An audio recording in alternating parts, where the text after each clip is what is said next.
Hello people, welcome back to my channel. For the people who are seeing me for the first time on YouTube, I'm the Wish Pilot and I'm a content creator who creates content on travel, food and products.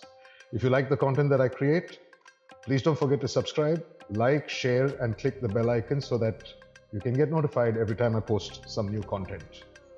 Thank you for watching and let's get straight to the video.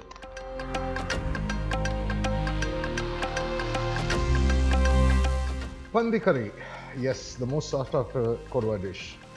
For those who don't know who the Kodavas are, I shall create a separate video on their existence, beliefs, traditions and lifestyle in the coming videos. For now, let's just say that the Pandi Curry is heaven on a plate. Before I get to the dish, there are some misconceptions that Western audiences carry in their minds about how Indians cook. Let me take the liberty today and the initiative to mention a few of the unsaids. A lot of people talk about Indians using their hands to prep dishes and how unhygienic that is. Let me clarify on that today. Indians believe that we need to connect with our food. And one way we relate to that is by using our hands. Our hands are well washed and absolutely clean before we do that. So let's get going and not have comments about it. There are many different steps to getting this dish perfect. Let's start with the meat itself. Getting this dish perfect has a lot to do with the meat that we procure. If you get to the butcher and find a person being picky with the meat, trust me, more often than not, she is a Kodava. The meat has to be perfect, not too much of fat, not too little fat, just the right amount of bones. Yes, we always, I repeat, always prefer to cook meat on the bone. It's the bone that gives our curries the impeccable taste that we are so proud of. For today's dish, we shall use a kilo of pork. If I have to break that down, the meat would consist of 30% fat, 20% bone and 50% meat. The first step is to wash the meat thoroughly and marinate it with just some simple ingredients. A teaspoon of salt, a teaspoon of chili powder and half a teaspoon of turmeric. Once we marinate it, leave this aside for about 30 minutes for the marination to get to the meat. Leaving it in the refrigerator will make it better. However, traditionally, we did not have refrigerators to depend on. So leave it on your kitchen island and it's going to be perfect.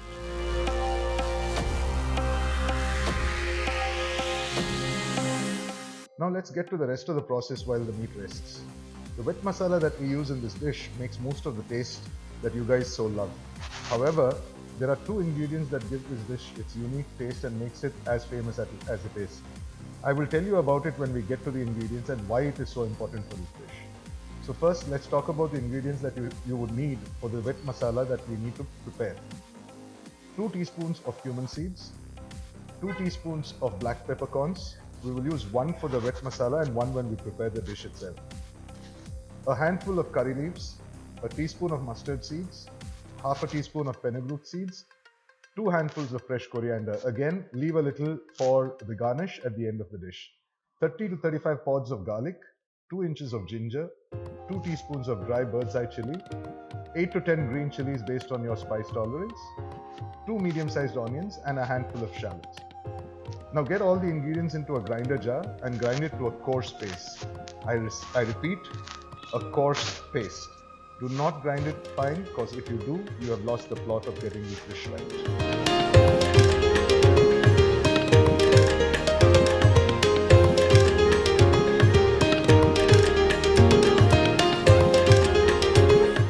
Now set aside the wet masala and let's get to preparing the dish. Heat up a pan and directly put the marinated meat into it. If you realize, we have not used any oil in the dish. You don't need it. The amount of fat that the meat contains is more than sufficient for the meat to cook. Keep the flame on medium-high heat and let the meat cook down a little.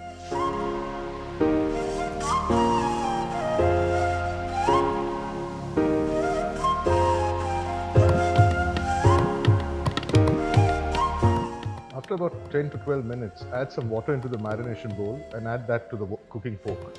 We don't want to lose any of the flavors in the marination, do we? This should ideally take 10 to 12 minutes. Cover and cook the meat. After about 12 to 15 minutes of cooking the meat, add some curry leaves to the dish and let it cook for another 10 minutes.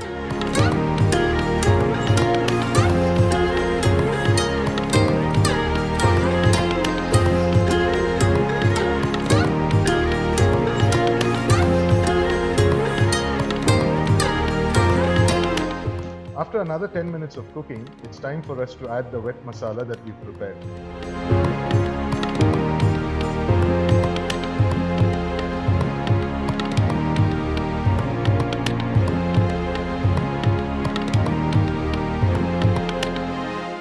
Add a little bit of water into the grinder and pour that into the dish as well.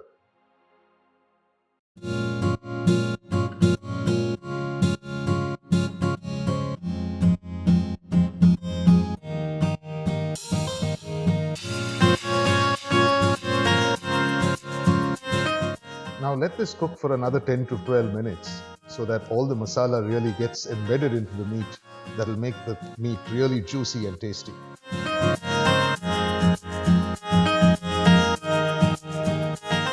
Again, cover and cook it for another 10 to 12 minutes.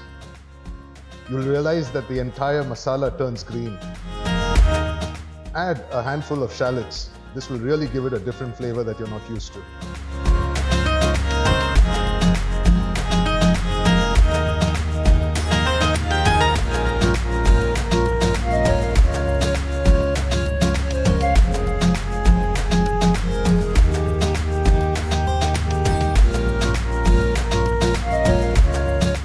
While it's cooking, you will realize that the flavors are coming together. The fat is rising to the top of the dish.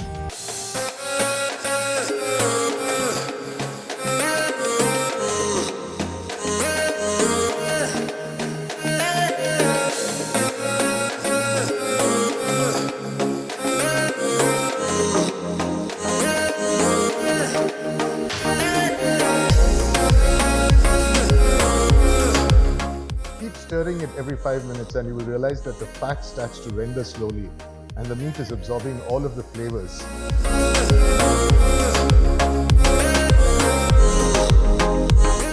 After a while, check if the meat is cooked.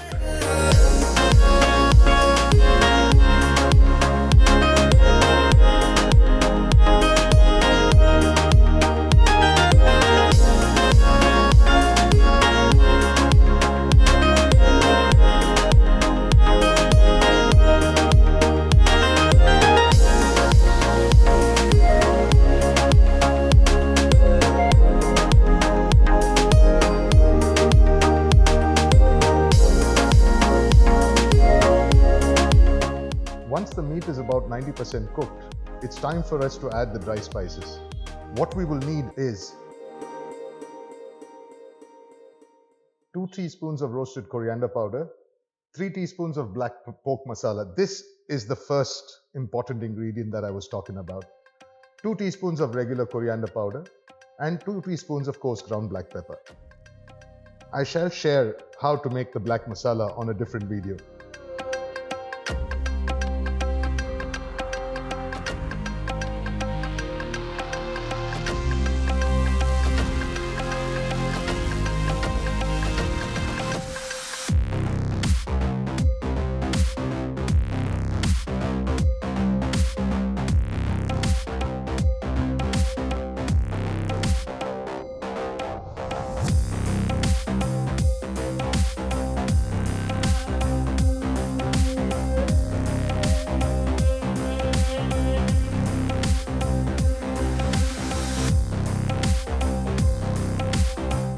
Check for salt in the dish. Here the salt was perfect, so we didn't add any.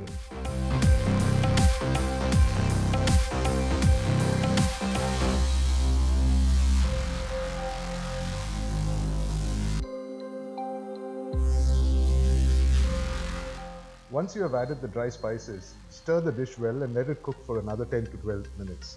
This should cook the meat to perfection with all the flavors that will blow your mind.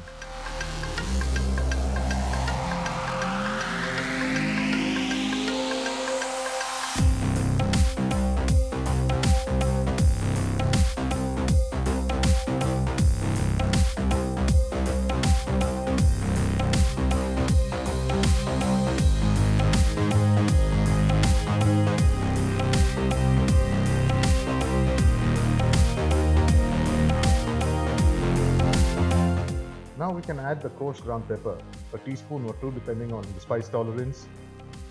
And we are almost done.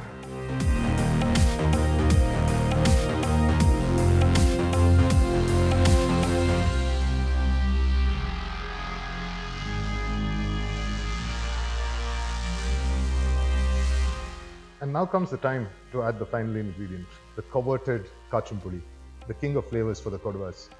Make sure you add this only once the meat is thoroughly cooked, because this will cease the cooking process and the meat will not cook further.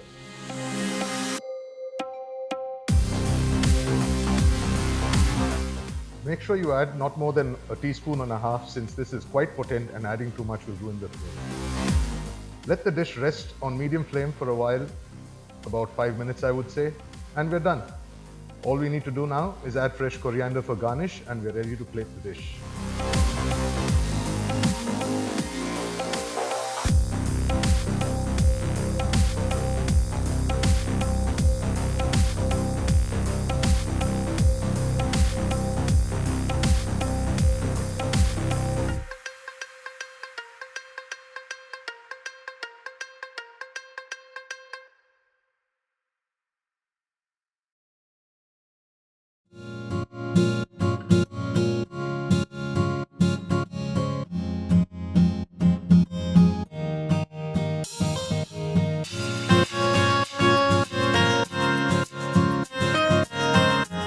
It's time you pat yourself on the back.